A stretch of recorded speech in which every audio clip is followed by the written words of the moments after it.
Toward the end of the terrestrial 20th century, scientists from the second planet of the star Epsilon Eridani set out to classify living organisms in remote sectors of the universe.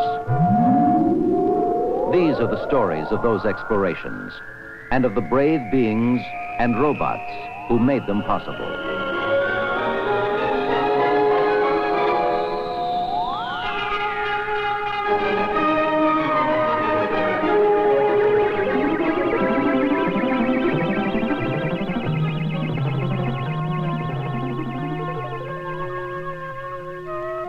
It began as an ordinary mission. Our scientific team was studying life on the third planet of the star's sun. I, Alex Precocium, science assistant, was working on the landing vehicles. My helper was Tenping, 10th member of the Program to Investigate Natural Groupings, or PING class, designed to classify life forms. Tenping had once landed on the surface of this third planet to help our scientists study plants.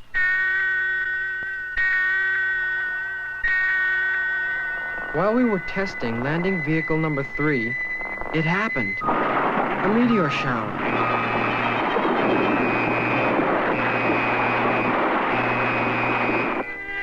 Did the ship go home without us? Was it destroyed? Whatever happened, Tenping and I were alone. Our radio not working. Our vehicle able to make only short flights. What could we do? We landed where it was dark, where there were no people. And the next morning, on this strange planet far from home, I faced a lonely existence, unable to contact my people, and forbidden by our laws to reveal myself to people here. I was afraid, and the strange surroundings did nothing to comfort me. Plants were everywhere. At home, I'd seen them only in museums. And the sounds of unknown creatures. Might they be dangerous? And then I thought I was probably the only member of our crew to arrive here safely. I alone could carry out our ship's mission to observe and classify animals. The robot, programmed to study living things, could be my guide. If his programming was still intact, I had to find out. Tenping, can you help me to classify animals? If you can, please demonstrate. Oh, you classify by size.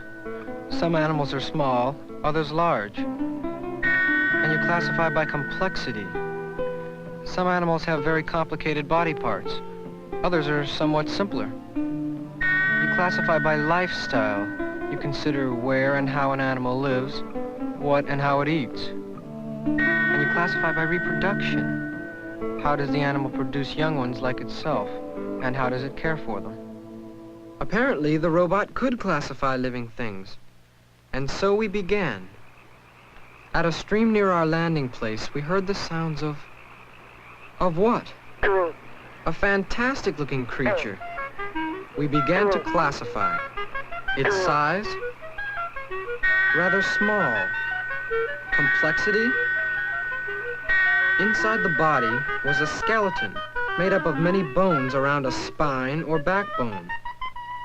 The bones supported soft body parts. Muscles that enabled the animal to move. Organs for taking in air and expelling it. Skin to protect the animal. And beginning in the head, extending through the body, a control system of brain and nerves. Most interesting, this animal was about the same temperature as the air around it. What a fascinating creature, and how eager I was to learn about its lifestyle. As we observed the creature and others like it, we learned that they begin life underwater. They eat small plants and animals. They breathe oxygen dissolved in the water through special organs, gills. But most remarkable, these creatures soon leave the water.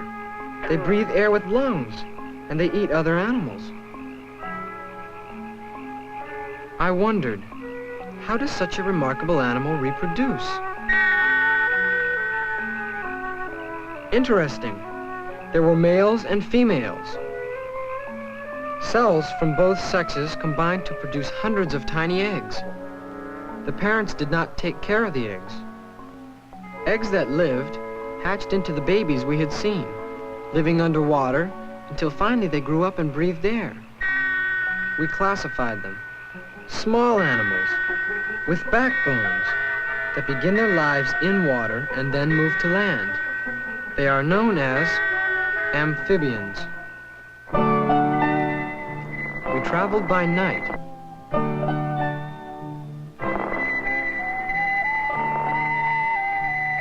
And as we studied the strange planet, we saw animals different from those I'd seen anywhere else in the universe. Far different from the amphibians. How could anything so strange be alive?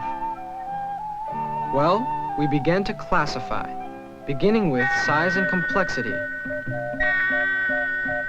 This animal was large, but like the other animal, it had a backbone and skeleton. Its body was about the same temperature as the air. Was that true of all animals here? There was a difference. The skin was tough and dry. We prepared to investigate its lifestyle and reproduction. Interesting. These animals breathed air and could live on land, but they often hunted for food in the water. Fascinating how they laid eggs on land and guarded them. How unusual they were, these large animals with backbones that laid eggs on land. The reptiles. Observing them, I wanted to learn about other creatures of this beautiful planet. And I did. Often we hid, waiting for timid animals to approach.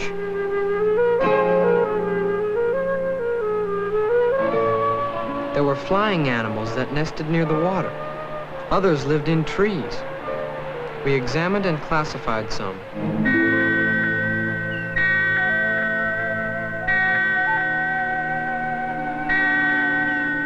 Medium in size, with a backbone and skeleton. There were special bones to support the muscles of flight. And the skin. It was covered with overlapping structures that helped this wonderful animal to fly. And look, their bodies were warmer than the surrounding air. How different they were from animals we'd observed earlier. Their behavior was remarkable too. They nested in large groups, often with the same mates year after year. They used grass and twigs to build special places to hold their eggs. And they cared for their young ones for a long time after hatching. We classified them. They were the warm-bodied ones that flew and laid eggs. Their name, birds.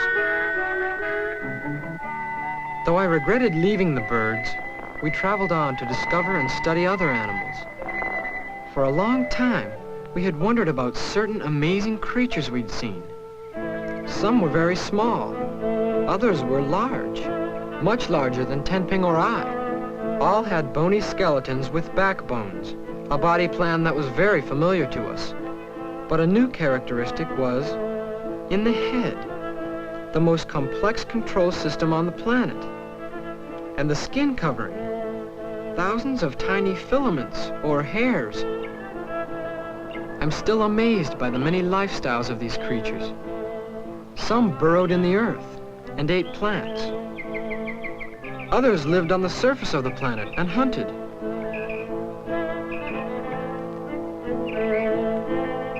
Some stayed close to the water, like amphibians. Still others flew through the air, like birds. But no matter how they lived, most of these marvelous animals raised their babies in a very special way. They gave birth to living, moving young ones.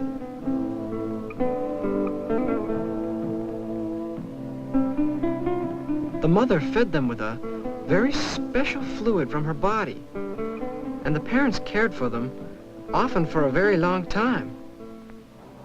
Observing these animals kept us busy while we were marooned on the third planet. We classified them as the intelligent creatures, with the largest of all brains, born alive, animals with a great variety of body shapes and lifestyles. Their name? The mammals.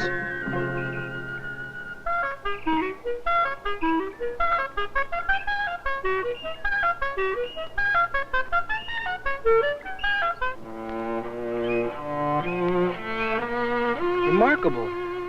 Can you show me what it looks like inside? Here was an animal without a skeleton. A hard outer covering supported the body. Animals like these were very abundant. Most were small. Some ate plants. Some ate little animals like themselves. Many had wings and could fly. These, the robot informed me, were the adults. The young ones had no wings.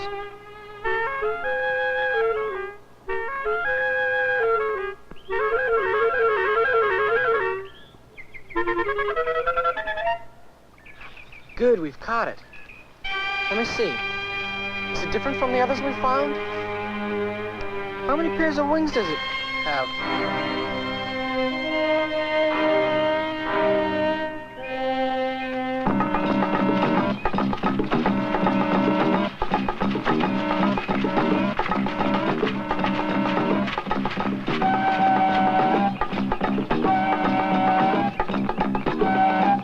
There's no time to take off. What do we do now?